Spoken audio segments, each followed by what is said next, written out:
मुबारक जुम्आ आप सबको बहुत-बहुत मुबारक हो।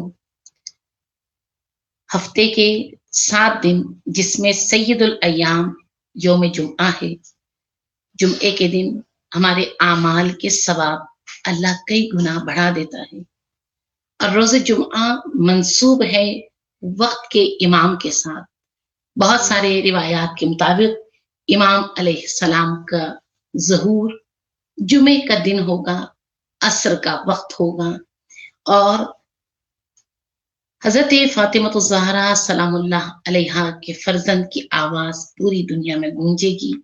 हम सब उस दिन का इंतज़ार कर रहे हैं, करते रहेंगे और इंशाअल्लाह वो दिन देखना अल्लाह हम सबके मुक़द्दर में लिख दे। आज मैं तमहीद में ज़्यादा टाइम नहीं लूँगी क्योंकि आज के जो 2 मौज़ूआत हैं, उस पे हमने तफ़सील से गुफ्तगू करना है। आपको याद होगा कल मैंने दज्जाल के हवाले से बात की थी कि आज दज्जाल के हवाले से गुफ्तगू होगी और ख़ानदान तरबियत औलाद, ख़ानदान, मुआशरा, औलाद की तरबियत, एक कामयाब और नेक औलाद की तरबियत करके एक बेहतरीन मुआशरे को बनाना हर इंसान की ज़िम्मेदारियों में से है। जब हम तरबियत औलाद की बात करते हैं, 4 आया आज हमने 1 साल के बच्चे से लेकर 3 साल के बच्चे तक की तरबियत के फ़राइज़, तरबियत के तरीके, इस पे हमने डिस्कस करना है और हमारे पास आधे घंटे का टाइम है। अल्लाह करे इस आधे घंटे में जल्दी-जल्दी बात भी हो जाए और बात आप तक डिलीवर भी हो जाए। सबसे पहले हदीस सुन लें, ये उन माँओं के लिए हैं, जो जवान माएँ हैं, जिनके छोटे बच्चे हैं, जो मुस्तक़बिल की माएँ हैं, ये हदीस आप सबके लिए बशारत है। नबी करीम हज़रत मोहम्मद मुस्तफ़ा सल्लल्लाहु अलैहि इरशाद फरमाते हैं, अगर बच्चा पैदाइश से लेकर 4 महीने तक गिरिया करे, रोए, बेचैन रहे, इसका रोना इस बच्चे के वालिदैन के नामे अमाल पर अल्लाहु अकबर की तस्बीह लिखी जाती है। और अगर 4 साल से 8 माह का बच्चा और अगर बच्चा 8 महीने की उम्र से लेकर 12 महीने की उम्र तक, जो कि 1 साल की उम्र है, रातों को गिरिया करे, बेचैन रहे, ना सोए, माँ बाप की नींद डिस्टर्ब हो, इसका रोना माँ बाप के नामे अमाल में सुभान अल्लाह की तस्बीह लिखी जाती है। अब उन माओं के लिए, उन वालिदैन के लिए जिनके बच्चे कदरे बेकरार हैं, जिनकी वजह से आपको परेशानी है, आपकी हर परेशानी, हर लम्हा अल्लाह की बारगाह में तस्बीह लिखी जा रही है। दूसरी हदीस माओं के लिए, अगर कोई खातून बच्चे को जन्म दे, उनके तमाम गुनाहान कबीरा सगीरा को माफ फरमाता है। बस अगर अल्लाह तबारक व तआला वालिदैन के कदमों के नीचे जन्नत जैसी नेमत अता करता है, तो खुद वालिदैन की भी दर्जात बुलंद फरमाता है। 1 साल तक का बच्चा, आपने यकीनन इमाम खुमैनी का नाम सुना होगा, हज़रत आयतुल्लाह रूहुल्लाह खुमैनी। उनकी साहिबजादी ज़हरा खुमैनी कहती हैं, मैं एक दिन बाबा के घर आई।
جتنی بستیاں آبادیاں تھیں ان کے درمیان ایک نبی تھے اور وہ نبی حضرت نوح علیہ السلام تھے. بددعا دی اللہ کافروں کو ختم کر دے. وجہ بھی بتا دی اگر تو انہیں اس طوفان اس عذاب میں ختم نہیں کرے گا تو ان کی نسلوں میں سوائے کافر سوائے فاجر سوائے ظالم کے کوئی بھی پیدا نہیں ہوگا. عجیب ہے نا, عجیب ہے. آج کا زمانہ کیسا ہے؟ آج کفر کا سسٹم دنیا میں چھایا ہے. یعنی نظام تعلیم, نظام حکومت, دنیا میں جتنے ڈپارٹمنٹ ہیں سیاست کے, عدالت کے, جہاں مرضی دیکھیں, بتائیے یا الہی سسٹم ہوگا یا کافروں کا سسٹم ہوگا. اس وقت پوری دنیا میں کون سا سسٹم آ گیا؟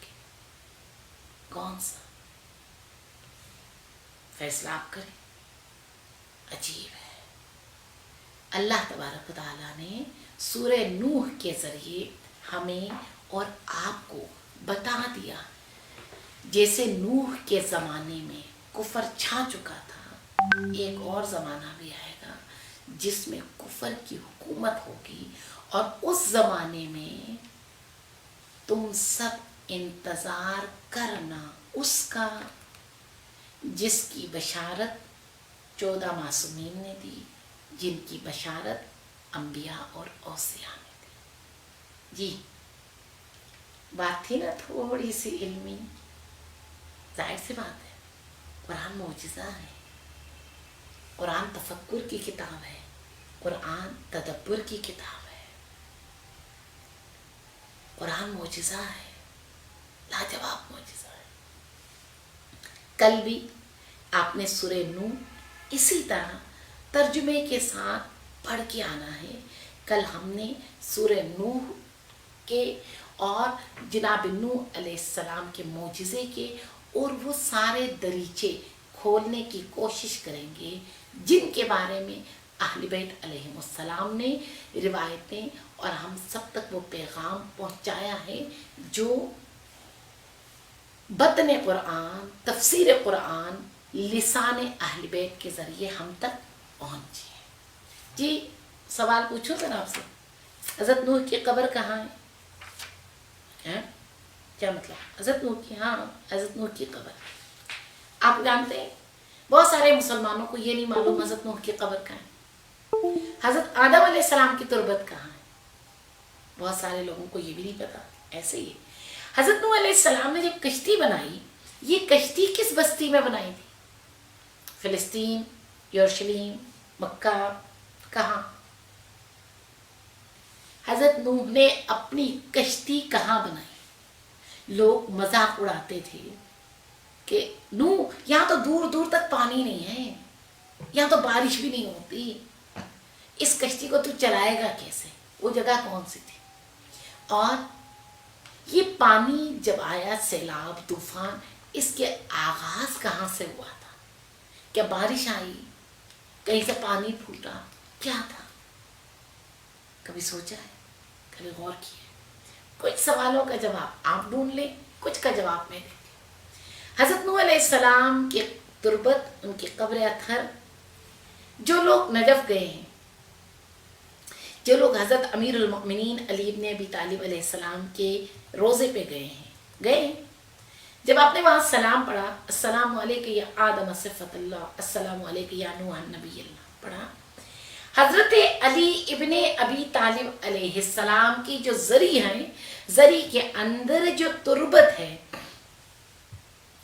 تربت امام علی علیہ السلام کی قبر اطہر درمیان میں ہے, ان کے دائیں حضرت آدم علیہ السلام کی قبر ہے اور ان کے بائیں حضرت نوح علیہ السلام کی قبر ہے. حضرت آدم ابو البشر کہلاتے ہیں, یعنی انسانیت کے آغاز ان سے ہوا, اور راتوں کو حضرت دن نوح کو روئے, علیہ السلام اذیت کو تکلیف ابو ہو, البشر ثانی کہلاتے ہیں کیونکہ انسانیت کا دوبارہ آغاز حضرت نوح کے معجزے کے بعد, وجعلنا بسم اللہ الرحمن الرحیم, سارے بسم اللہ الرحمن مر الرحیم, گئے, جو لوگ بچ گئے کشتی اللہم میں, اجل ولیک انہی سے الفرج سلسلہ وجعلنا انسان دوبارہ من انصارہ وعوانی والمستشهدین ایک بین سوال کا یدی جواب تو السلام علیکم ورحمۃ اللہ دوسرا وبرکاتہ. سوال، حضرت بہت نوح علیہ معذرت، السلام نے یہ کشتی تھوڑا سا کہاں سسٹم میں بنائی؟ ایشو ہو گیا غالباً، اور ہماری یہ آپ آواز سوچ کے آپ تک پہنچنے میں تاخیر اس کا ہوئی، جواب اس آپ کے ہی معذرت خواہ ہیں. خود دیں۔ بہرحال سسٹم ہے، انٹرنیٹ ہے، یہ سلسلہ میرے خیال میں چلتا. جب ہم بات تربیت اولاد کے حوالے سے کر رہے تھے، بہت معذرت، یہ میرے خیال میں تھوڑا سا پرابلم کریٹ ہو رہا ہے. انشاءاللہ کہ یہ مسئلہ فوری طور پہ حل ہو جائے انشاءاللہ. جب ہم بچوں کی تربیت کی بات کرتے ہیں، نبی کریم صلوات اللہ علیہ ارشاد فرماتے ہیں، اولاد کی تربیت والدین کی ذمہ داریوں میں سے ایک ذمہ داری، اور اس کے بدلے میں اللہ تبارک و تعالی جو نعمتیں برکتیں اپنے بندے کو عطا کرتا ہے، ان میں سے ایک نعمت یہ ہے، اگر بچہ پیدائش سے لے کر 4 مہینے تک گریا کرتا ہے، بلا وجہ کی روتا ہے، بلا وجہ کی ضد کرتا ہے، اور ماں باپ اس کے رونے سے، اس کے ضد کرنے سے پریشان اور مضطر ہوتے ہیں، بچے کا رونا 4 مہینے کی عمر تک والدین کے لیے اللہ اکبر کی تسبیح لکھی جاتی ہے. اور اگر بچہ 8 مہینے کی عمر تک راتوں کو گریا کرے، بے چین رہے، ماں باپ کی نیند ڈسٹرب ہو، والدین کے نامہ اعمال میں الحمدللہ کی تسبیح لکھی جاتی ہے. اور اگر 12 مہینے تک کا بچہ راتوں کو دن کو روئے، اذیت ہو، تکلیف ہو، اور اس کے رونے سے ماں باپ کو تکلیف ہو، اللہ ماں باپ کے نام اعمال میں سبحان اللہ کی تسبیح لکھ دیتا ہے. اللہ اکبر، الحمدللہ، سبحان اللہ، یہ وہ تسبیحات ہیں جو اللہ کے عرش پہ لکھے، یہ والدین کے لیے. اور اگر کوئی خاتون بچے کو جنم دیتی ہے، اس کے بچے کی پیدائش کے وقت جو اسے تکلیف اور درد ہوتا ہے، اللہ تبارک و تعالی اس تکلیف کے عوض میں، اس کے بدلے اس خاتون کے تمام گناہان صغیرہ کبیرہ معاف فرما دیتا. بس اللہ نے کسی وجہ سے، کسی حکمت کے تحت والدین کے قدموں کے نیچے جنت رکھ دی. والدین کی تربیت ہماری ذمہ داریوں میں سے ایک عظیم ذمہ داری. سامعین کرام، کیونکہ کلاس ہے اور آپ سب ایز اے کلاس بیٹھ کے سن رہے ہیں، ایک بات کرنا چاہ رہی ہوں، دل سے نکل رہی ہے، اور اللہ کرے دل میں اتر جائے. جب ہم بچوں کے رشتے دیکھتے ہیں، یا بچوں کی شادیوں کی تیاریاں کرتے ہیں، یا ہماری جوان نسل جب اپنے شادیوں کی پلاننگ کرتے ہیں، ہم ہال کے بارے میں کہ شادی کہاں ہوگی، ڈریس کے بارے میں کہ کیسے ڈریس پہنا جائے، کس کس کو دعوت دینی ہے، ایونٹ کیسا ہونا چاہیے، ان تمام چیزوں پہ ہم بہت ٹائم لگا کے ڈسکس کرتے ہیں. اچھی بات ہے، خوشیاں منائیں، خوشیاں منانے سے کوئی نہیں روکتا، اللہ آپ کی خوشیوں میں خوش رہتا ہے. لیکن جہاں ان تمام چیزوں کی تیاریاں چل رہی ہیں، کیا وہاں ہم، ہمارے بچے، ہماری بچی، ہمارا بچہ، خاندان کا کردار، میاں بیوی کے حقوق، آنے والی اولاد کی تربیت، اس پر بھی غور و فکر کرتے ہیں؟ اس حوالے سے کسی کتاب کا مطالعہ یا کسی ماہر عالم دین کے پاس جا کر اپنے لیے کاؤنسلنگ کے ذریعے کچھ چیزیں سیکھنے کی کوشش کرتا ہے کہ مجھے اپنی ازدواجی زندگی کو کیسے کامیاب بنانا چاہیے، اپنی بیوی، اپنے شوہر کے جو خاندان ہیں ان کے ساتھ میرا طریقہ کیسا ہونا چاہیے، اپنے بچے کی تربیت کے لیے مجھے کیا کیا کرنا چاہیے. کیا ان پہ بھی ہم تھوڑا سا سیریس ہوتے ہیں؟ نہیں نا. اولاد کی تربیت روایات، حدیث، قرآن کے مطابق یہ پورا ایک سسٹم ہے، یہ پورا نظام ہے، یہ اللہ کا بنایا ہوا ایک قانون ہے. جو تربیت کے نظام، سسٹم، قانون سے آگاہ ہوگا وہ بہترین اولاد معاشرے میں، اور جو اس قوانین سے نابلد ہو جائے، ایسے والدین जब इनके बच्चे जवान होते हैं तब उन्हें अंदाजा होता है मेरा बच्चा नमाजी नहीं है, मेरा बच्चा घर में ध्यान नहीं देता, मेरा बच्चा और बहुत सारे सवाल। बस हमें शादी से पहले, शादी के बाद, औलाद पैदा होने से पहले, औलाद पैदा होने के बाद एक काम जो करना बहुत जरूरी है वो ये है, औलाद की तरबियत के हवाले से वो जो सिस्टम अल्लाह के नबी ने, आइमे अथहार ने हमें दिया है, उस सिस्टम को बहुत आसान है, मुश्किल नहीं है। मैं भी आपको किताब का हवाला देती हूँ, जरूर पढ़ें ताकि एक कामयाब वालिदैन, कामयाब औलाद इस माशरे को दे सके। जब हम बच्चे की बात करते हैं, 1 साल से लेकर पैदाइश से लेकर 3 साल तक के बच्चे की जरूरियात, आज का लेक्चर गौर से सुने ताकि कल और परसों आने वाले दिनों में जो हमारे लेक्चर्स का थोड़ा सा वो चेंज होगा, और मैं भी थोड़ा सा बता दूं, बहुत सारे पेरेंट्स को इश्यू है मेरे बच्चे नमाज नहीं पढ़ते, बहुत सारे पेरेंट्स को मसला है कि हमारे घर में बहुत सारी चीजों का ख्याल नहीं रखा जाता, या मेरा बच्चा अपना सारा टाइम कंप्यूटर पे, लैपटॉप पे, मोबाइल पे लगाता है, मैं क्या करूं। ये मसला हर घर का मसला है। आज के उसूलों को सुनिए और कल परसों इंशाल्लाह इन मसलों को हम बहुत आसान तरीके से, रिवायात कुरान की रोशनी में इतना आसान होगा कि आप सोचेंगे अगर इतना आसान था, काश ये सारी बातें हमें इससे पहले पता चलता तो शायद हमारी जिंदगी इससे कई गुना बेहतर होती। बेशक, लेकिन जब भी हम इरादा करें अच्छे काम करने का तो समझ जाइए वो दिन आपका पहला दिन है और अल्लाह उस दिन की बरकत के सदके में आपके माजी की जो खताएं उसे माफ कर देता है। इसलिए आप टेंशन ना लें, बात को गौर से सुने और अपने पास नोट करना चाहते हैं तो जरूर नोट करें। औलाद की तरबियत पैदाइश से लेकर 1 साल तक, जब बच्चा पैदा होता है वो इमोशनली अपनी वालदा से वाबस्ता होता है। क्यों? क्योंकि 9 महीने जिस धड़कन के साथ, जिस वजूद के साथ ये बच्चा रहा है, वो उसकी माँ है। जब बच्चा पैदा होता है उसे सुकून तब मिलता है जब उसे माँ के करीब किया जाए। रिवायात में है और आज डॉक्टर्स भी कहते हैं कि जब बच्चा ज्यादा रोए उसे माँ की गोद में दे दो, माँ अपने लेफ्ट साइड पे जहां दिल है, दिल के करीब लाके बच्चे को हल्का सा सहारा दे दे, हल्के से पुष्ट पे हाथ रखे, दिल की धड़कन सुन के बच्चे को सुकून आ जाता है। बस शुरू के 1 साल, बच्चे की पैदाइश से लेकर 1 साल तक की उम्र, माँ को ज्यादा से ज्यादा बच्चे के करीब रहना है।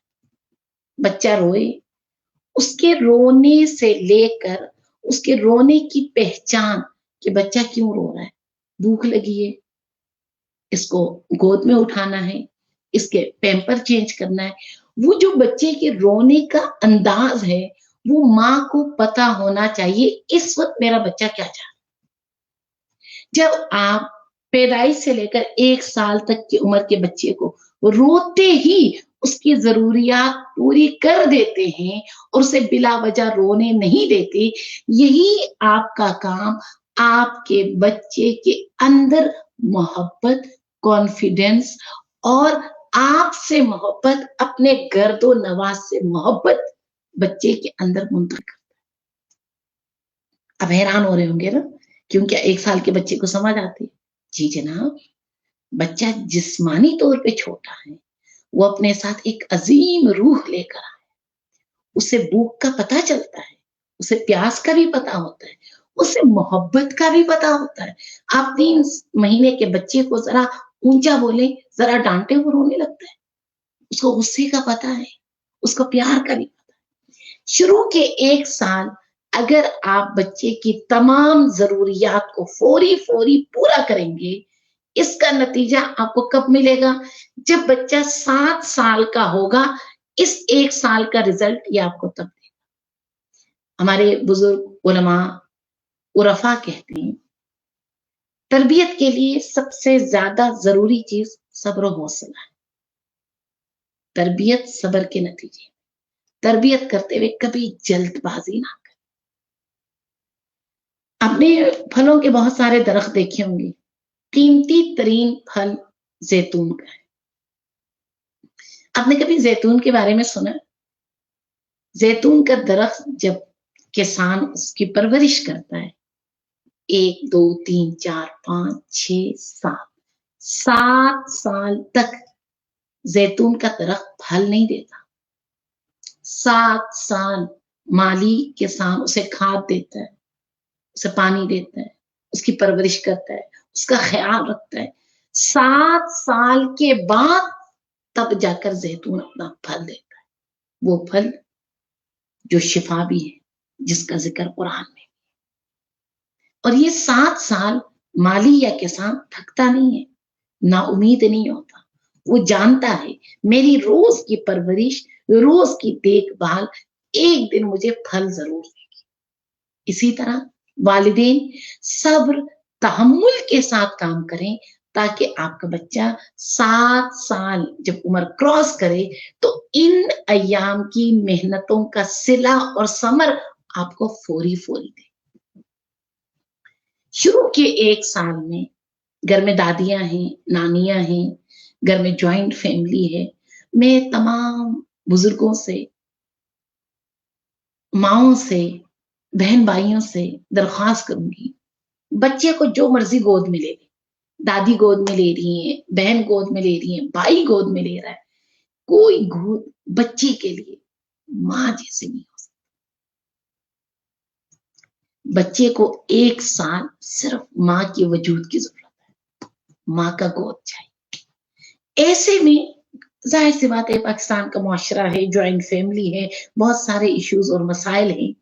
अगर ऐसी सूरत हाल में आप घर का काम, किचन का काम और बहुत सारे जो घरों में सिलसिले चलते हैं, ये 1 साल माँ को टाइम दिया जाए कि वो अपने बच्चे को उस तरह से देखे जैसे उस बच्चे का हक है। ये हम उस माँ पर या उस बच्चे पर एहसान नहीं कर रहे, बल्कि उस बच्चे का हक उसके माँ के जरिए उसे दे रहे। कभी कभी ये जहनों में आता है, सारा दिन आप बैठी हुई थी, सारा दिन बच्चा गोद में लेके बैठी थी, आपको क्या मिला? ये मिलेगा, ये बच्चे की 7 साल की उम्र के बाद आपको मिलेगा। अभी सब्र करें, अभी हौसला करें, अभी बच्चे की 1 साल तक की उम्र, उसके तमाम जरूरियात को फौरी से फौरी, उसके रोने से पहले, उसके जिद करने से पहले, उसके चिल्लाने से पहले आप उस तक पहुंचा दें। मुश्किल है? नहीं। हमारे मुआशरे में ज्यादातर ये होता है, मुआशरे की बात कर रही हूँ, कि आप माँ बनी हैं, अभी आपका बच्चा छोटा है, ये तो छोटा है ना, आप किचन देख लें, आप घर का काम कर लें, मैं बच्चा देखूंगी। ये हल नहीं है। बच्चे को माँ की गोद की जरूरत है। अगर बात तरबियत की है, फिर तरबियत पुरानी तरबियत होनी चाहिए, फिर तरबियत अहले बैत की तरबियत होनी चाहिए, फिर तरबियत वो तरीका कार होना चाहिए जो अहले बैत ने हमें बताया। हमने एक सजदे की बड़ी तारीफ सुनी है, याद होगा, उम्मत मुस्लिमा किताबों में है, मस्जिद नबी सजदे के दौरान हजरत इमाम हुसैन अलैहिस्सलाम दौड़ते हुए मस्जिद में आए और नबी करीम सल्लल्लाहु अलैहि सजदे की हालत में थे। इमाम हुसैन आपके पुश्त पे सवार हुए, अल्लाह की तरफ से हुक्म हुआ, मेरे हबीब सजदे को इतना बढ़ा दे कि हुसैन खुद नीचे उतरे। क्यों? क्यों? अगर इमाम हुसैन की जगह कोई और बच्चा होता तब भी ये उसूल था। अल्लाह क्या बताना चाहता? अल्लाह बच्चों के हकूक के बारे में हमें क्या समझाना चाहता? अगर कोई बच्चा जाहिरी तौर पे नवासे रसूल हैं, जाहिरी तौर पे 2.5-3 साल के शहजादे हैं, जाहिरी तौर पे इमाम अली और हजरत फातिमा ज़हरा सलामुल्लाह अलैहा के साहिबजादे हैं, अगर इस्लाम को बचाने वाले हुसैन अलैहिस्सलाम नबी करीम के पुश्ते मुबारक पर सवार हैं और नमाज को तूल दी जा रही है, अगर वालिदैन को औलाद के तरबियत के ये वाले असूल समझ आ जाएं, तो उस हुसैन के असहाब बनने में हमारे बच्चे भी शरीक हो सकते। औलाद की तरबियत, सिस्टम, उसूल समझना हम सब पर फर्ज है। और 1 साल तक की उम्र आपने बच्चों को अपने से जुदा नहीं करना और उसकी तमाम ज़रूरियात को फ़ौरन से पहले पूरा करना है। बच्चा 1 साल तक की उम्र में स्किन टचिंग उसको ज़रूरी है, उसकी खुराक है। जैसे फीडर आप बना के दे रही हैं, पैम्पर चेंज कर रही हैं, इसी तरह माँ की गोद में रहना, माँ अपने हाथ उसके चेहरे पे, उसके बाल पे, उसके सर पे, उसके जिस्म पे फेरे। ये जो टचिंग है, ये बच्चे की फीडर से ज़्यादा उसके लिए ज़रूरी है, जिसकी तरफ हमारी तवज्जो नहीं रहती।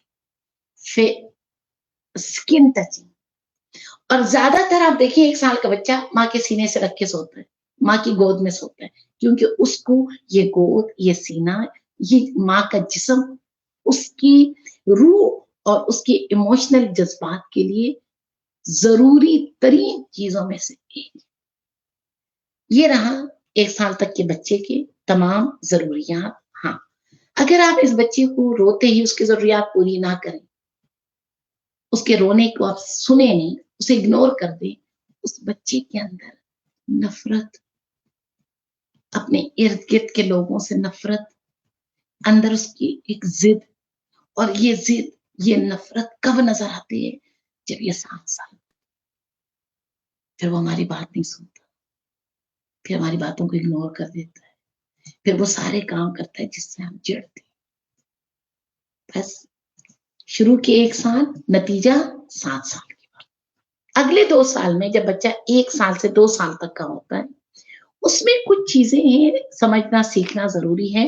नंबर 1, ये बच्चा अपने इर्द-गिर्द में जो-जो लोग हैं, दादी, दादा, नानी, नाना, जो-जो रिश्ते हैं, इनसे इमोशनली बहुत अटैच होता है। अपने छोटे-मोटे खिलौनों से अटैच होता है। खिलौने और ये रिश्ते जिनसे ये मानूस हैं, इनसे बच्चे को दूर ना करें। 2 साल तक की उम्र, इसको दादा भी चाहिए, इसको दादी भी चाहिए, इसको वो तमाम खूनी रिश्ते चाहिए जो घर के अंदर हैं, और इसको अपने खिलौने से मोहब्बत है। अगर आप अचानक इन चीज़ों में और बच्चे में फ़ासला डाल देते हैं, बच्चा नफ़सियाती तौर पे, इमोशनली वो बहुत ही ज़्यादा स्ट्रेस और परेशानी, और ये परेशानी, ये स्ट्रेस कब आपको नज़र आएगा? जब ये बच्चा स्कूल जाने लगे। जब बच्चा स्कूल जाने लगे, पढ़ाई में, लिखने में मुश्किल आपको समझ नहीं आ रही होती, क्या हो गया? टीचर भी अच्छे हैं, स्कूल भी अच्छे हैं, इसे क्यों नहीं आ रहा? ये 1 साल से 2 साल के दरमियान जो इसके इमोशनल, इसके जज़्बात मजरू हुए हैं, इसका रिज़ल्ट ये आपको कब देगा? जब स्कूल गोइंग। थोड़ी-सी बात पेचीदा है ना?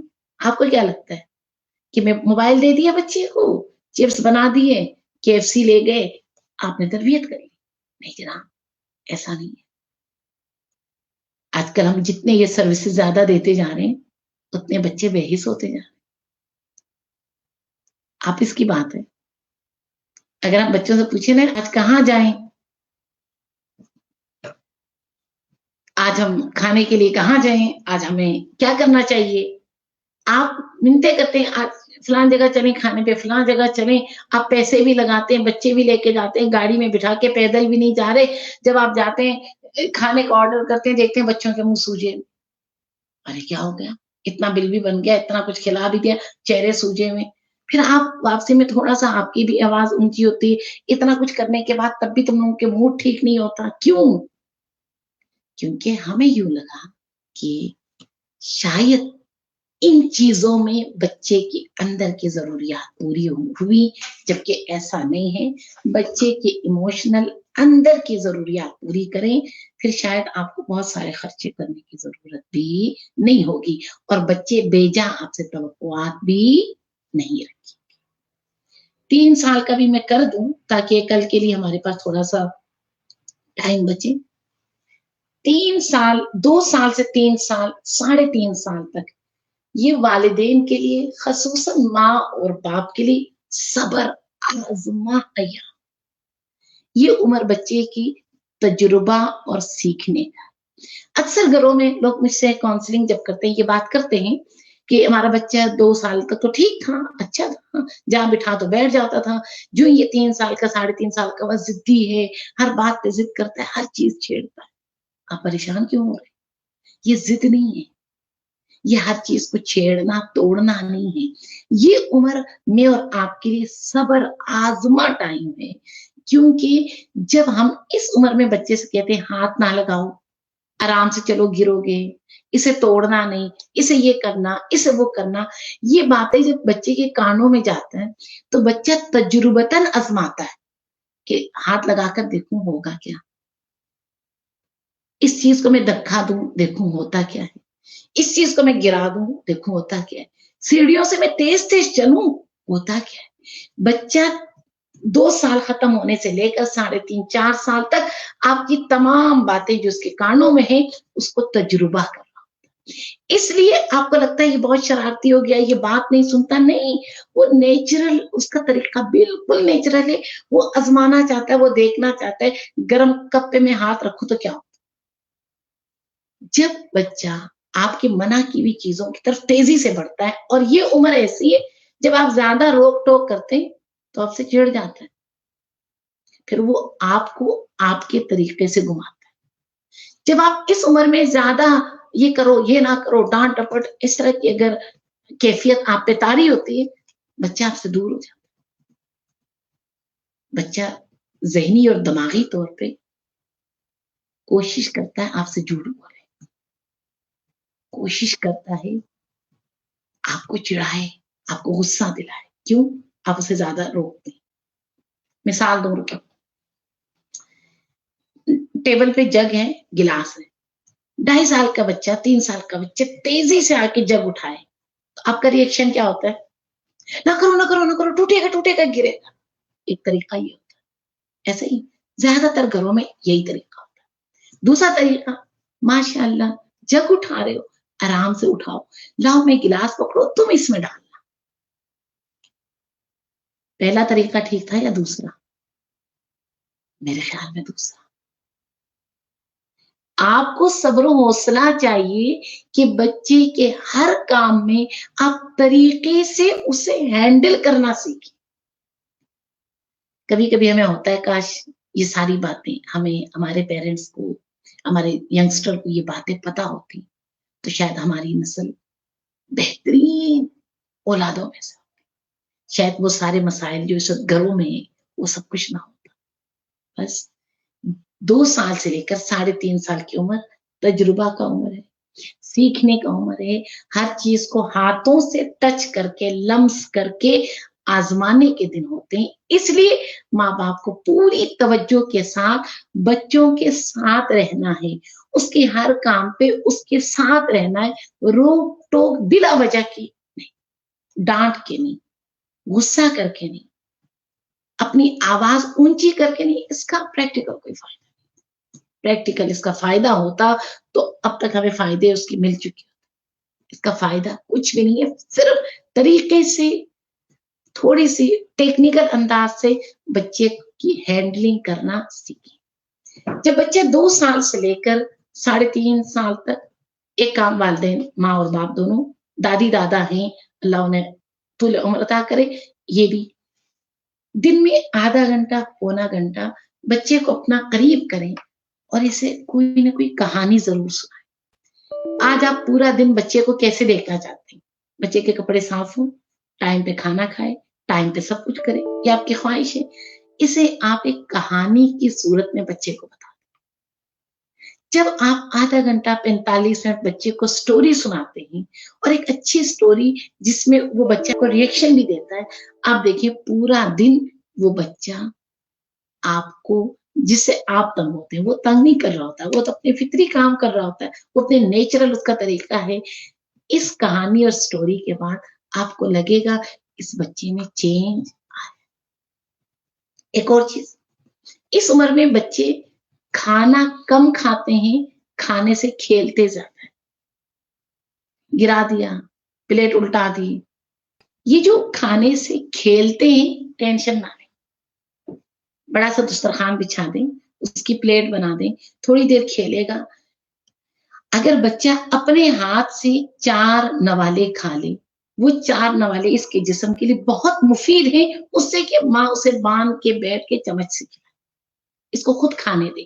آج گرا رہا ہے، آج وہ بچہ جو ہے، بچہ ہے نا، بچہ ہے، وہ کھانے سے کھیل رہا ہے، چمچ ادھر ادھر کر رہا ہے، پانی گر رہا ہے، ٹینشن نہ لیں۔ آج آپ اسے ٹیکنیکل صبر و حوصلہ سے اس کو کنٹرول کریں، ڈانٹے بغیر، چیخے بغیر۔ جب یہ بچے 4-5 سال کا ہوگا، خود سے کھانے کی طرف بڑھے گا، خود سے کھانے کی طرف آئے گا۔ ہمارے ہاں ہوتا کیا ہے، بچوں کو ہم بچپن میں جس طرح مرضی کھلا دیتے ہیں، جب یہ 6-7 سال کا ہوتا ہے، آپ دیکھیں ہر گھر میں شکوہ ہی کھاتا نہیں، کیوں نہیں کھاتا؟ اس کو جو چیز بنا کے دو، جو چیز منگوا کے دو، یہ کھاتا نہیں ہے۔ یہ دودھ پیتا نہیں ہے، کیوں نہیں کھاتا؟ یہ میٹ کھاتا ہی نہیں ہے، کیوں؟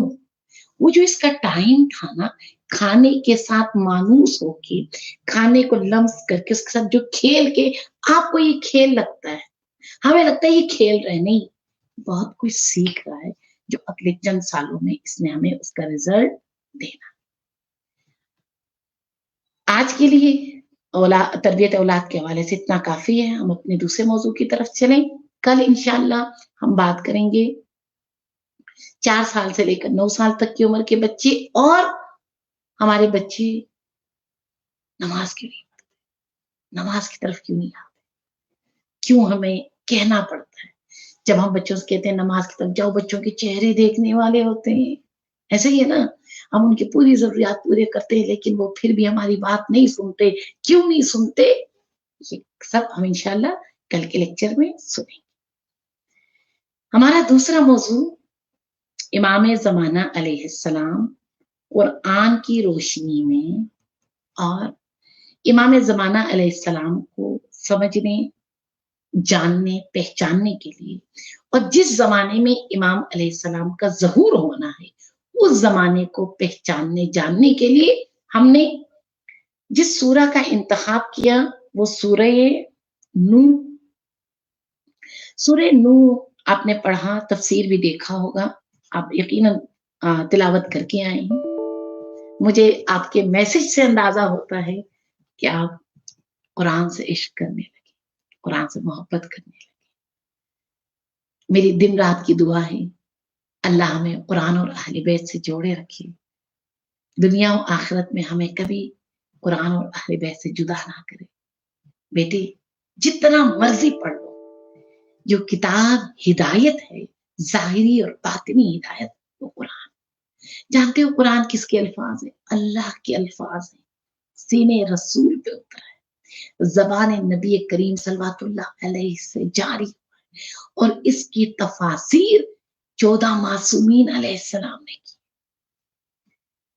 یہ روایت سنیے، خصوصاً نوجوان مائیں، روایت ہے اگر کوئی بھی حدیث تم سنو، کوئی بھی حدیث، یہ حدیث، یہ جو روایت ہے نبی کریم سے لے کر ہر امام معصوم علیہ السلام نے یہ ذکر فرمایا، اگر تم کوئی حدیث سن لو، وہ حدیث قرآن سے ٹکرائے، قرآن کی آیتوں کے خلاف ہو، تو سمجھ جانا وہ ہماری حدیث نہیں ہے، وہ جعلی حدیث ہے۔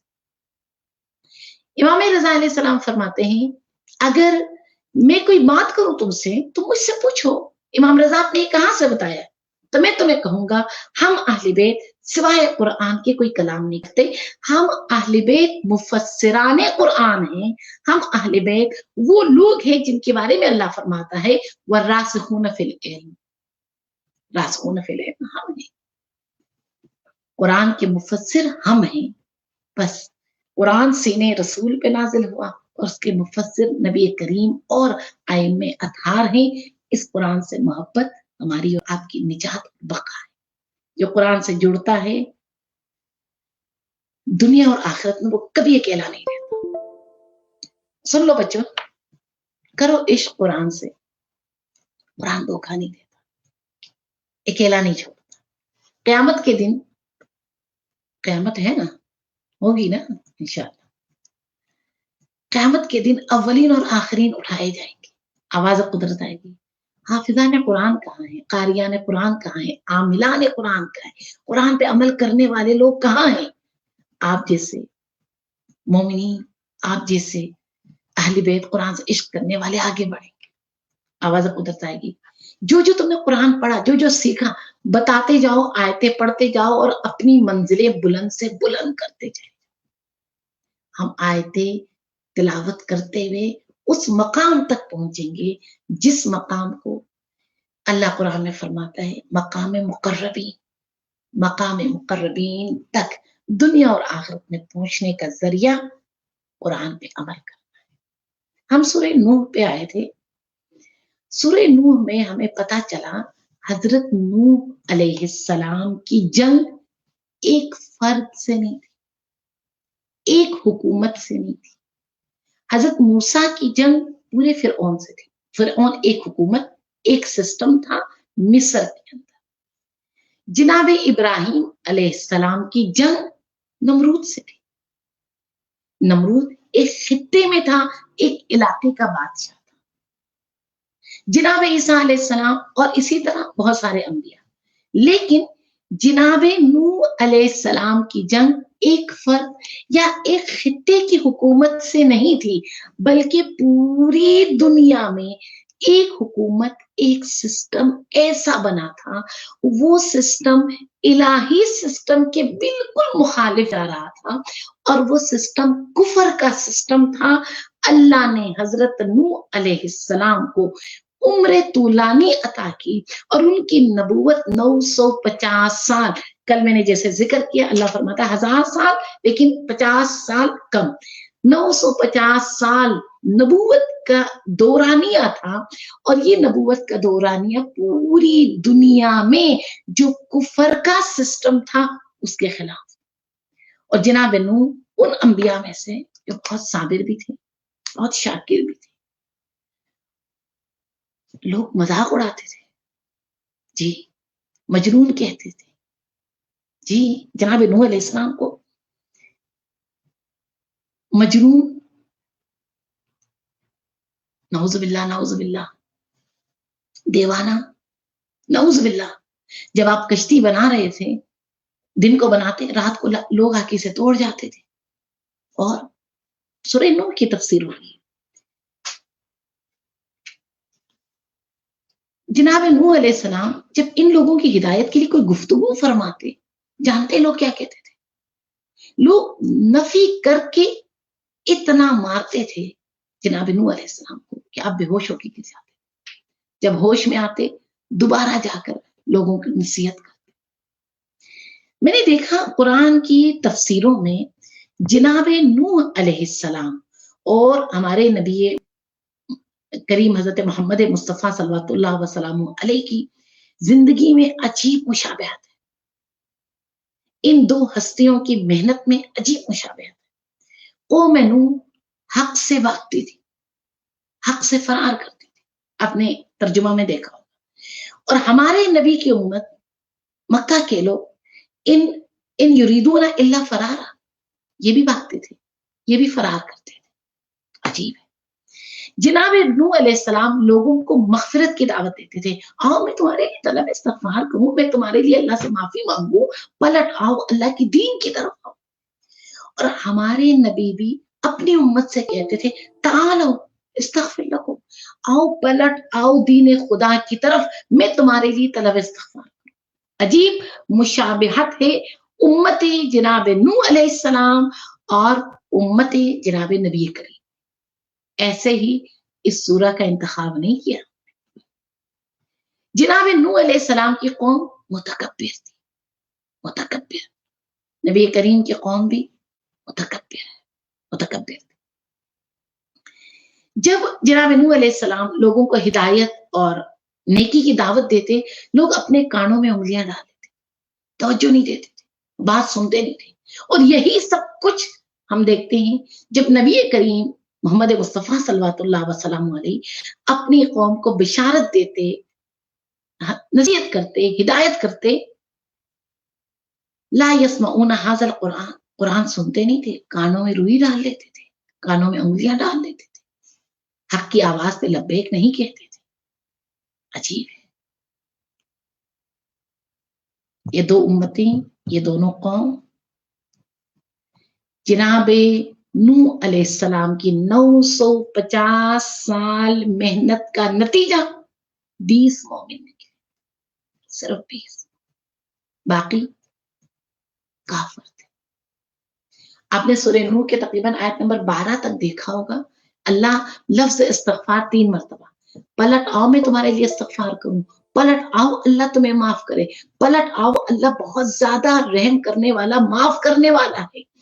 जब अल्लाह के नबी, अल्लाह की तरफ से रसूल जो नाजिल हुए, जो आए, जब उम्मत को हिदायत की तरफ दावत दे, मगफिरत की तरफ दावत दे, और उम्मत उसकी बात, नबी की बात, मुरसल की बात, कुरान की बात, हिदायत की बात ना सुने, तो अल्लाह ऐसी कौमों पर अजाब नाजिल करता है।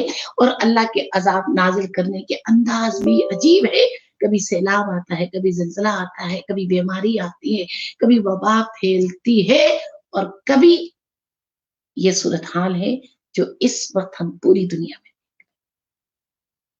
सोचें, किसकी आह लगी, सोचें कहां कहां हिदायत की आवाज आई, तौहीद की आवाज आई, मजलूम की मदद की आवाज आई, जालिम के खिलाफ आवाज उठाने की आवाज आई, और हमने उस आवाज को सुनी अनसुनी कर दी। आज हम सब एक ऐसे आजमाइश से गुजर रहे हैं, और यकीनन ये आजमाइश हमारे अपने किए हुए गुनाहों का वो कफारा है। अभी तो अल्लाह ने हमें वार्निंग दी है, अभी तो अल्लाह ने हमें सिर्फ थोड़ा सा हिलाया है, अल्लाह ने भी सिर्फ हमें अपनी आंखों के सामने मौत को करीब से दिखाकर हमें कुछ बताना चाहता है। आज भी नबी रहमत की आवाज है, आज भी नबी मुरसल की आवाज है, पलट आओ, पलट आओ, तौहीद की तरफ पलट आओ, नबूवत की तरफ पलट आओ, इमामत की तरफ पलट आओ, अखलाक करीमा की तरफ पलट आओ, ताकि ये अजाब, ये गुनाह, ये बलाएं तुमसे दूर हो जाए। आज भी पलटने का वक्त है। अगर अब भी अल्लाह की हिदायत की आवाज पे लब्बैक ना कहें तो नतीजा क्या है? सूरह नूह की वो आखिरी आयतें जिसमें जनाब नूह फरमाते हैं, अल्लाह इनमें से किसी को बाकी न छोड़। 2 जुमले और कहूं फिर हम दज्जाल की तरफ चलें। कौम नूह की सिफात थोड़ा सा डिस्कस कर लूं ताकि हम देखें ये सिफात हमारे अंदर तो नहीं। नंबर 1, जब हक की बात होती थी, अल्लाह की बात होती थी, इबादत की बात होती थी, लोगों की मदद करने की बात होती थी, अल्लाह की बंदगी की बात होती थी, बुराई ना करो, जुल्म मत करो, गीबत मत करो, हसद मत करो, जब ऐसी बातें होती थी, जानते हो कौम नूह क्या करती थी? नाक चिढ़ाते थे, मजाक उड़ाते थे, और अपनी निगाहों में, अपनी आंखों से, आंखों के देखने के तरीके से हजरत नूह को तकलीफ देते। और क्या करते थे? हक बात के सामने जिद, हददर्मी। अल्लाह करे ये सिफा हमारे अंदर ना। हर शख्स, अल्लाह ने हर इंसान के अंदर एक थर्मामीटर रखा है, अपने आप को खुद परखिए। उस थर्मामीटर का नाम ज़मीर है। बेटा सामईन कराम, तन्हाई में सोचें, तन्हाई में हक बात पे अंदर से जिद तो नहीं आती? छोड़ो, ये तो बोलते रहते हैं, ये उलमा जो है ना, मौलवी हजरात बोलते, छोड़ो इन्हें, फीलिंग तो नहीं आती? अगर हक बात के सामने अंदर जिद और हददर्मी, ये मेरी आदत है, मैं तो अपनी आदत नहीं छोड़ सकता, मेरा तरीक़ेकार ही ऐसा है। अगर हददर्मी, जिद ये चीजें हैं तो हम में और हजरत नूह के कौम में कोई फर्क। आगे मैं कुछ नहीं कह रही, फैसला आप करें। यहाँ ब्रैकेट क्लोज करती हूँ। कल आपने सूरह बनी इसराइल 15वां पारा, सूरह असरा, सूरह बनी इसराइल। पहले मुझे ये बताइए, सही वाला बताया, कमेंट्स में बता दे पैसे। कभी सूरह बनी इसराइल, सूरह असरा तवज्जो से पढ़ी है? तर्जुमा पढ़ा है? नाम ही बनी इसराइल है भाई, नाम ही असरा है, इसके तर्जुमे पे गौर किया है? जी, मुझे यहीं से पता चल रहा है आपकी जो फेस इंप्रेशन, पता नहीं क्यों मुझे लग रहा है मैं देख रही हूँ। ठीक है जनाब, आपने नहीं पढ़ा, नहीं पता, आज आपने बावजू होकर सूरे बनी इसराइल की 7 आयतें 7 आयतें शुरू की, तर्जुमा तफसीर के साथ बहुत गौर से पढ़ के आना, फिर हमें दज्जाल और अच्छी तरह से समझ आए। बस वापस आए। आज क्योंकि हमारे सिस्टम में थोड़ा सा इश्यू था, आज क्लास हमारी 5:15 तक जाएगी, उधर से ताखीर और इधर से टाइम थोड़ा सा आगे जा रहा है, माजरत खा हूं, लेकिन मैंने अपना 1 घंटा पूरा करना है। सुनो, आज हमने दज्जाल पे बात करनी थी। दज्जाल क्या है? दज्जाल कौन है? अजीब है ये बोली दुनिया, अजीब है ये बोली इंसानियत। जो रिवायतों में दज्जाल की अक्कासी की गई है, हम सब उसी तस्वीर को ढूंढ रहे हैं। रिवायात है दज्जाल क्या होगा, उसकी एक आंख होगी। दज्जाल कौन होगा? एक आंख उसके माथे पे होगी, वो एक खच्चर पे सवार होगा, उसके एक हाथ में आटा होगा खाना, एक हाथ में नमक होगा, तो वो दुनिया में रिस्क तकसीम कर रहा होगा, पता नहीं इस तरह की कुछ उसकी निशानियां। और हम सब ढूंढने लग गए, चाहे हम किसी भी मकतब फिक्र के हों, किसी भी मकतब के, एक आंख वाला आएगा, बड़ा डरावना होगा, वो यूं चलेगा, उसके खच्चर पे बैठेगा। क्या हो गया? क्या हो गया? क्या आप अपनी फिजिक्स की किताबें भी यूं पढ़ते हैं? क्या आप अपनी साइंस की किताबें भी यूं पढ़ते हैं? अहले बैत अलैहिस्सलाम जब तक कोई बात करते हैं, हमें किसी चीज की औसाफ और सिफात बता रहे होते हैं, और इन जुमलों के पीछे एक वसी समंदर होता है जिस तक पहुंचना है हमने। मसलन अगर कोई कह दे, देखा ये कितना ताकतवर है, बबर शेर की तरह है, तो क्या मतलब ये शेर है क्या? नहीं ना, इसकी ताकत शेर जैसी। अगर हम कहते हैं देख इसकी आंखें कितनी तेज हैं, तो वाह, उड़ते हुए परिंदे के पर गिन लेता है, उकाब की आंखें हैं इसकी, तो क्या ये उकाब है? नहीं, इंसान, आंखें तेज। जब हम किसी को किसी चीज से तशबीह देते हैं, वो तशबीह है, उसकी मिसाल है, ये वैसा नहीं है जो आप सोच रहे हैं। जब कहा शेर जैसा है, ये शेर नहीं है। जब कहा गया उकाबी आंखें, ये उकाब नहीं है भाई, ये इंसान। जब कहा गया दज्जाल की एक आंख होगी, माथे पे होगी, तो हम सब सोचने लगे जी जी वो एक आंख वाला होगा। नहीं, आंखें उसकी 2 हैं, लेकिन हक की आंख बंद है, बातिल की आंख खुली। दुनिया की आंखें खुली हैं, कयामत की आंख बंद है। जब दज्जाल के बारे में कहा गया कि दज्जाल एक खच्चर पे सवार होगा, एक दराज गोश जानवर पे सवार होगा, तो क्या मतलब, यानी उस दज्जाल का जो सिस्टम होगा, जो तरीका होगा, इस कदर अहमकाना होगा। खच्चर किस चीज की अलामत है? दराज गोश किस चीज की अलामत है? हमाकत की, हिमाकत। जिस चीज पे ये सवार होगा वो सिवाय हिमाकत के कुछ नहीं होगा।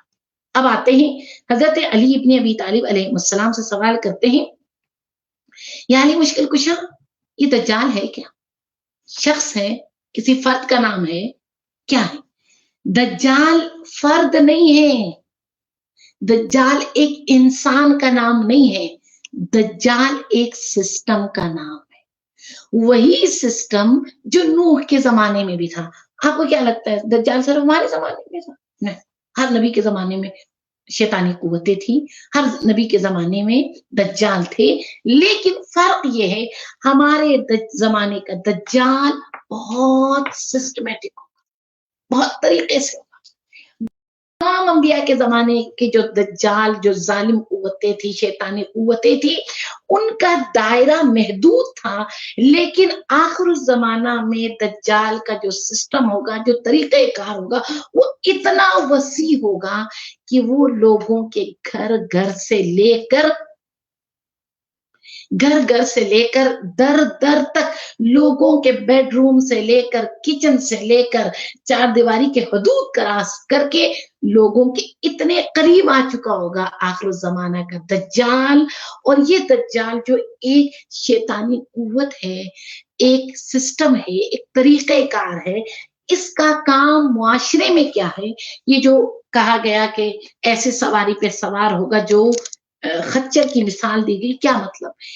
ये जो दज्जाल का सिस्टम है, तरीक़ेकार है, वो मुआशरे में आप जानते हैं क्या करेगा? नंबर 1, इंसानी अक़दार को पामाल करेगा। नंबर 2, बुराई को अच्छाई और अच्छाई को बुरा करेगा। नंबर 3, माल दौलत रखने वाले को इज्जत दिलाएगा और जो ईमान रखते हैं उन्हें डिग्रेड और इग्नोर करवाएगा। और क्या करेगा दज्जाल? दज्जाली सिस्टम जो घरों में हमारे तमाम हदूद पार करने के कामों में से एक नहीं है क्या? जमाने में बेहयाई और उरियानी, अक़दार का कत्ल, दीन का पामाल होना, घरों से लेकर मुआशरे तक, क्या ये एक सिस्टम का काम नहीं?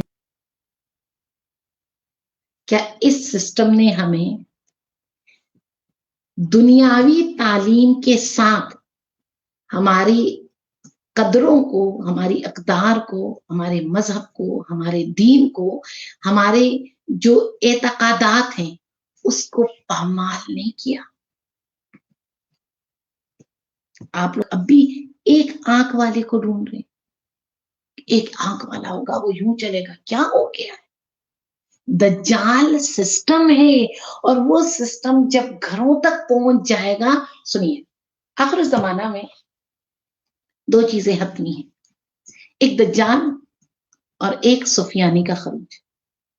सुफियानी का खरूज, ये सुफियानी वो लोग होंगे जो अल्लाह और रसूल का नाम लेते हुए दीन की जड़ें काटेंगे। सुफियानी कत्लो आम करेगा, सुफियानी बेगुनाहों को मारेगा। ये मैं नहीं कह रही, शिया सुन्नी दोनों रिवायतों में सुफियानी बेगुनाह बच्चों के सर काटेगा, सुफियानी इज्जतें पामाल करेगा। सुफियानी जब खरूज करेगा आखिर जमाने में कत्लो गारत आम होगी। और नबी करीम से रिवायत है, गौर फरमाइए, शिया सुन्नी दोनों किताबों में है, आखिर जमाना में सुफियानी और दज्जाल दोनों मिलकर ये काम कर रहे होंगे। सुफियानी के पीछे दज्जाल की कुव्वतों का हाथ होगा जो दीन को मखदूश करके, पामाल करके जुल्म और बर्बरियत फैला रहे होंगे। या रसूल अल्लाह, वो ये सब कुछ क्यों कर रहे होंगे? दज्जाल और सुफियानी एक प्लेटफॉर्म में आके दोनों मिलके ये सब कुछ क्यों कर रहे होंगे? उसकी वजह, ये जमाने के मसीहा की आमद को रोकने के लिए दोनों मिलकर एतकादात, दीन, मजहब, कुरान, शरीयत, इसको पामाल कर रहे होंगे। बस सुफियानी और दज्जाल एक सिक्के का 2 रुख है। दज्जाल सिस्टम है। नौजवानों, जवानों जो इस वक्त सामने बैठे हो, मेरे बहुत प्यारे अजीज बच्चे, तुम लोगों के लिए बहुत सारी दुआएं हैं और तुम्हारे लिए मैं नहीं दुआ करती, हम कौन है दुआ करने वाले? तुम्हारे लिए तुम्हारे वक्त का इमाम दुआ करता है। तुम्हारे लिए जब आप कॉलेज यूनिवर्सिटी जाते हो, बच्चे जब पढ़ने जाते हो, घर से निकलते हो तो शायद वालदा, दादी, आपकी घर वाले सदका जरूर देते होंगे, लेकिन जब आप घर से पढ़ने के लिए निकलते हैं, आपके पीछे आपके इमाम की दुआएं होती। इमाम अलैहिस्सलाम फरमाते हैं, मैं अपने चाहने वालों का नाम रोजाना, डेली 100 मरतबा हर चाहने वाले का नाम लेकर अल्लाह की बारगाह में दुआ करता हूँ। इमाम ज़माना की हदीसें हैं ये जो बयान कर रही हूँ। किताब कमालुद्दीन तमामुन निअमा, शेख सदूक की किताब है, उसमें ये तमाम रिवायतें हैं। इमाम अलैहिस्सलाम फरमाते हैं, जब हमारे चाहने वाले किसी परेशानी में होते हैं तो मैं सजदे में गिड़गिड़ा के उसके लिए दुआ करती हूँ। और जब वो किसी गुनाह की तरफ बढ़ते हैं तो मैं वक्त का इमाम उसको गुनाह से रोकने की कोशिश करता हूँ। और अगर वो गुनाह के दलदल में फंस जाए तो मैं इमाम उसकी मगफिरत की दुआ करता हूँ। मेरे जवानों, तुम्हारे पीछे तुम्हारे इमाम की दुआ है, ये है। सोचने लग गए इमाम की दुआ हमारे साथ। सोचो, याद है कॉलेज, यूनिवर्सिटी, वो दिन याद करो। एक गुनाह का मोड़ था, अंदर से एक आवाज आई, याद करो, आवाज आई, मेहदी फातिमा को क्या मुंह दिखाऊंगा, इमाम हुसैन के मजलिस में कैसे रहूंगा, गाजी अब्बास का नाम कैसे लूंगा। जी, गुनाह के मोड़ में गुनाह को छोड़ के जो पलट आए, तुम कब पलट आए बेटा? कोई था जिसने तुझे पलटाया। आज दज्जाल की ताकत और कुव्वतों ने हमारे कॉलेजेस, हमारे स्कूल, हमारे यूनिवर्सिटी को इस कदर अपने सिस्टम के लपेट में ले लिया है। महरम ना महरम, हलाल हराम, वाजिब हराम, इन तमाम चीजों की तमीज और इन तमाम चीजों को हमने तालीम के नाम पे, इन सब चीजों को हमने पामाल कर दिया, जिसके नतीजे में घरों में, दिलों में, जहनों में सुकून नहीं रहा। जनाब, कोरोना ने हमें एक वार्निंग दी है, अब भी पलट आओ, पलट आओ। दुआएं अपनी जगह, कुछ वादे दो, इंशाल्लाह ये कोरोना का टाइम भी खत्म हो जाएगा। और ये जो आप लोग घरों में इस वक्त थोड़े से फैमिली को टाइम दे रहे हैं, और ये भी इंशाल्लाह किसी दिन इसका भी एंड हो जाएगा। कुछ ऐसे वादे इन दिनों इमाम वक्त से कर लो। अब जब दोबारा यूनिवर्सिटी जाऊंगा, कॉलेज जाऊंगा, ऑफिस जाऊंगा, जो रूटीन के मामलात हैं, मेरे लिए बॉर्डर एंड बॉर्डर लाइन मेरे इमाम अलैहिस्सलाम की रजा और उनका राजी होना, बस। आप जानते हैं आपके इमाम को आपसे कितनी मोहब्बत है, आपका नाम लेके रोते। मौला फरमाते हैं, जानते हो मैं उस बाप की तरह हूं, उस बाप की तरह जो अपने बच्चों की आवाज सुनता है, लेकिन मेरी आवाज तुम सुन नहीं सकते, मेरी मोहब्बत शफकत तुम देख नहीं सकते। और तुम जानते हो, तुम क्योंकि हमें देख नहीं सकते, हमारी आवाज सुन नहीं सकते, हमें कितनी तकलीफ होती है। क्या तुम जानते हो कि मैं मेहदी जमाना अपने ज़हूर के लिए अल्लाह की बारगाह में किस कदर गिड़गिड़ा के दुआ मांगता। एक रिवायत कल रात मेरे नजरों से गुजरी, बहरुल अनवार की रिवायत है, और कुरान की बाज आयतों की तफसीर में इसका रेफरेंस भी है।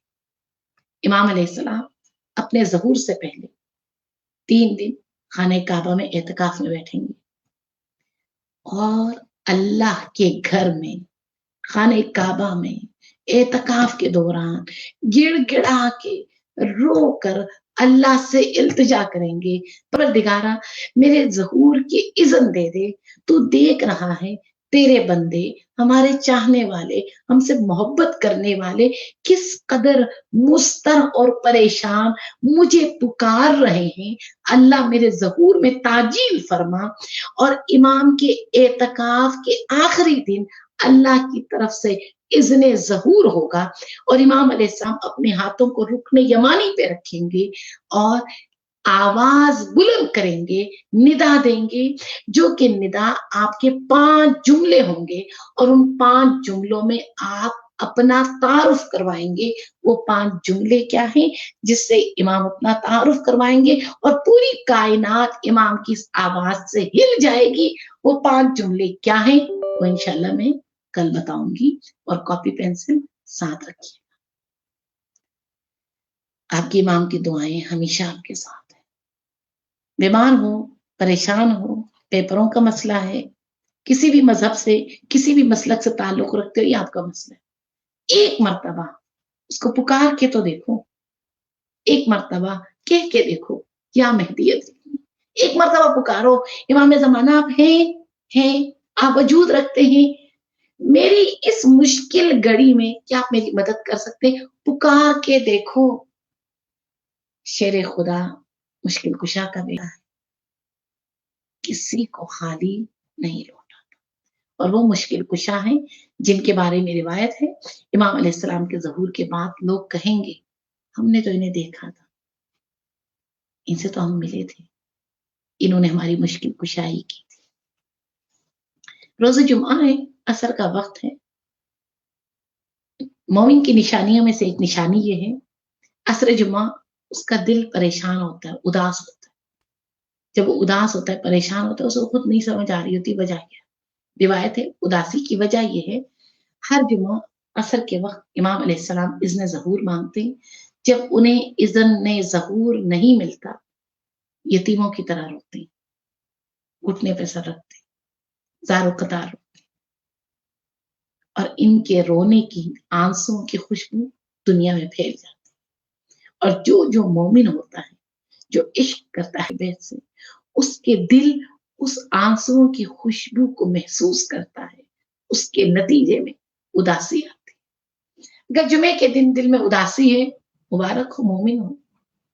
اگر جمعے کے دن باری لگ رہا ہے، دن گزر نہیں رہا، دل کر رہا ہے کسی اکیلی جگہ بیٹھ کے روؤں، پریشان ہوں، تو سمجھ جانا امام علیہ السلام کی دعا تمہارے حق میں قبول ہوئی۔ چھوٹا سا واقعہ سنانا چاہ رہی ہوں کیونکہ روز جمعہ ہے، جمعے کے دن تبرکن سنا رہی ہوں۔ تہران کے ایک بہت بڑے تاجر ہیں، کہتے ہیں کہ رات کو جسے کھانا کھایا سب کچھ روٹین میں تھا، سو گیا، صبح اٹھا تو کمر سے نیچے ٹانگیں ہلتی نہیں، ڈاکٹر کے پاس گئے، ڈاکٹر نے جب اس بیمار کو دیکھا کہا جناب آپ کو فالج کا ایسا اٹیک ہوا ہے جو لاکھوں میں ایک ہوتا ہے، اور اس کا کوئی علاج نہ ملک میں نہ باہر ہوتا، اب یہ ہے کہ آپ آخر عمر تک اسی طرح مفلوج ویل چیئر میں رہیں گے، آپ کا کوئی علاج، ایسے بیماروں کا کوئی علاج اب تک کوئی علاج ثابت نہیں۔ وہ شخص کہتے ہیں میں نے اپنی بیوی سے کہا مجھے کربلائے معلیٰ لے جاؤ، میرا وہاں ایک طبیب ہے، میرا ایک ڈاکٹر ہے، وہ ڈاکٹر کسی کو خالی نہیں لوٹاتا۔ کہتے جب ہم نے کربلا کی تیاری کی، کیونکہ ڈاکٹر نے مجھ سے کہا تھا تم لا علاج ہو، تمہیں علاج ممکن نہیں ہے، میں نے اپنی بیوی سے کہا رشتہ داروں کو یہ نہ بتانا ہم کربلا جا رہے، ان سے کہنا ہم باہر کے ملک علاج کے لیے جا رہے، کہیں ایسا نہ ہو امام کے در سے مجھے شفا نہ ملے کسی بھی وجہ سے، تو لوگ یہ نہ کہیں تمہارے حسین نے تمہیں شفا نہیں دی۔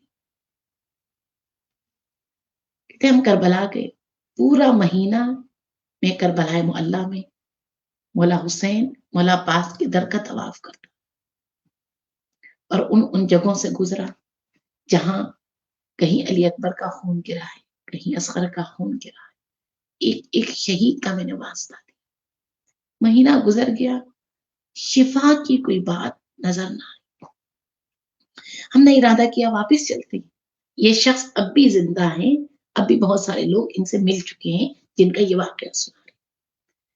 کہتے جب میں امام حسین کو ودا کر کے واپس آنے لگا، میں نے کہا مولا کوئی بات نہیں، اگر آپ کی مصلحت میں میری شفا نہیں ہے کوئی مسئلہ نہیں، دنیا و آخرت میں میرا ضامن رہی۔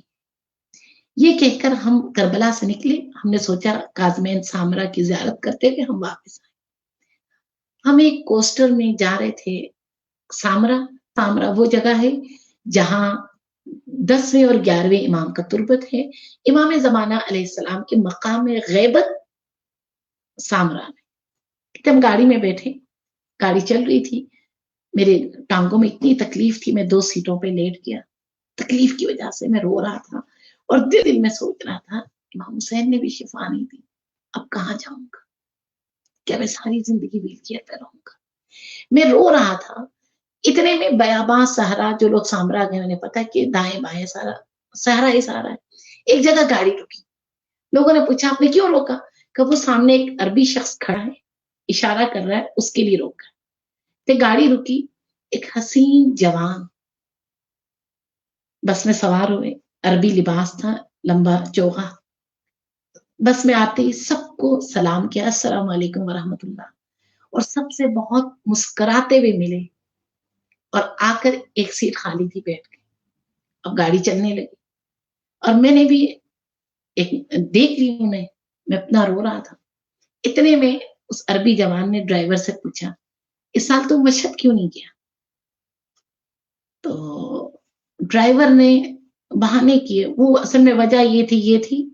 अरबी जवान ने कहा, नहीं तुम्हारे पास पैसे नहीं थे इसलिए नहीं गया, अभी सामरा से वापस जाओ तो मशहद जरूर जाना, और जब मशहद जाना इमाम रजा अलैहिस्सलाम से कहना आपके बेटे ने आपको सलाम कहा। ड्राइवर समझा शायद सैयद होगा, इसलिए ये बात की, और वो नौजवान ऊंची आवाज से कुरान की तिलावत करने लगा और पूरे उस पोस्टर में एक कुरान की तिलावत की आवाज एक शहर की तरह गूंजने लगी और सब उस आवाज कदर मसरूर हो गए। कुछ देर बाद वो जवान मेरी सीट के करीब आया, मुझसे पूछा, मेरा नाम लेके पूछा, क्या हाल है तुम्हारा, ठीक हो? मैं कहा जी अल्हम्दुलिल्लाह। कहाँ थे? करबला से आए हो? मैं हैरान हुआ, इनको कैसे पता है मैं करबला से आया? कहा जी करबला में था, वापस जा रहा। कहा तू इस तरह लेटा क्यों है? मैंने अपनी बेबसी में रोते हुए कहा, असल में बीमार हूं, मैं चल नहीं सकता।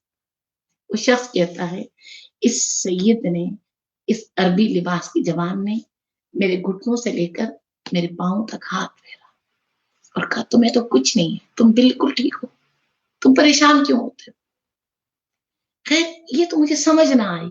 जरा बस आगे गई, ड्राइवर को आवाज दी, जनाब रोक दे, मैंने यहाँ उतरना है। इतनी देर में लोगों को इतनी मोहब्बत और उनसियत हो चुकी थी, गाड़ी के रुकते ही ड्राइवर भी नीचे उतर आए, सब नीचे उतरे, इस जवान को खुदाफिज किया और मैं भी अपनी जगह से उतरा, नीचे जाके उनको गले लगा, उनके रुखसार का न जाने मैंने कैसे बोसा लिया, उनके हाथों का बोसा लिया, उनका शुक्रिया बोला। ये नौजवान चंद कदम आगे ही पड़े थे खुदाफिज के, मेरी बीवी की आवाज आई, तू नीचे कैसे उतरा? तू तो चल नहीं सकता था। एकदम मैंने देखा मैं अपने पाँव पे खड़ा। ड्राइवर हैरान हो गया, बाकी लोग हैरान हुए। हम अपनी उस परेशानी के आलम में थे। ये शख्स हम सबको जानता था, हमारा नाम लेके पुकारा, हमारे अंदरून बैरून हर चीज का उसे पता था। हमने दाएं बाएं देखा उस बयाबा, उस सहरा में, हमें वो जवान कहीं दूर दूर तक नजर नहीं। ये है तुम्हारे इमाम, ये है हमारे इमाम, जो किसी को मुस्तरह हाल में देख नहीं सकते। याद रखना, हम तवस्सुल जिस इमाम से, जिनसे मर्जी करें, अब इमाम हुसैन से तवस्सुल करें, हज़रत अब्बास से तवस्सुल करें, नबी करीम से, हर मासूम जिनसे हम तवस्सुल करते हैं वो हमारी दुआ इमाम ज़माना तक पहुंचाते हैं। आप ज़माने के इमाम हैं, इस मोमिन को ये परेशानी, इस मोमिन का मसला हल कर दें। हम सबके ज़माने के मुश्किल कुशा, हल्लाल मुश्किलात, हमारी आवाज को सुनने वाला, हमारे दर्द को समझने वाला, हमारे बीमारों को दुआ करने वाला, हमारे तवस्सुल को सुनकर अपने अजदाद का सदका सब कुछ देने वाले हमारे जमाने के वो इमाम जो आज इस वक्त अकेले हो। परवरदिगारा, इस महीने की बरकतों बरकतों रहमतों के सदके हमारे इमाम के ज़हूर में ताजील फरमा और हम सबको इस अय्याम में उस काबिल बना दे जो इमाम को लब्बैक कह सके और हम सबको ज़माने के दज्जाली सिस्टम के मुकाबले में इलाही सिस्टम बनाने और अगर बन रहा है तो उसका साथ देने की तौफीक अता फरमा। इमाम अलैहिस्सलाम के असहाब 313 हैं। अल्लाह तबारक व तआला हमें, हमारे नस्लों को, आप जवानों को, हम सबको 313 में शामिल फरमाए। वस्सलामु अलैकुम व रहमतुल्लाहि व बरकातुहू। मौला की ज़मानत में शाद रहें, खुश रहें, सलामत रहें।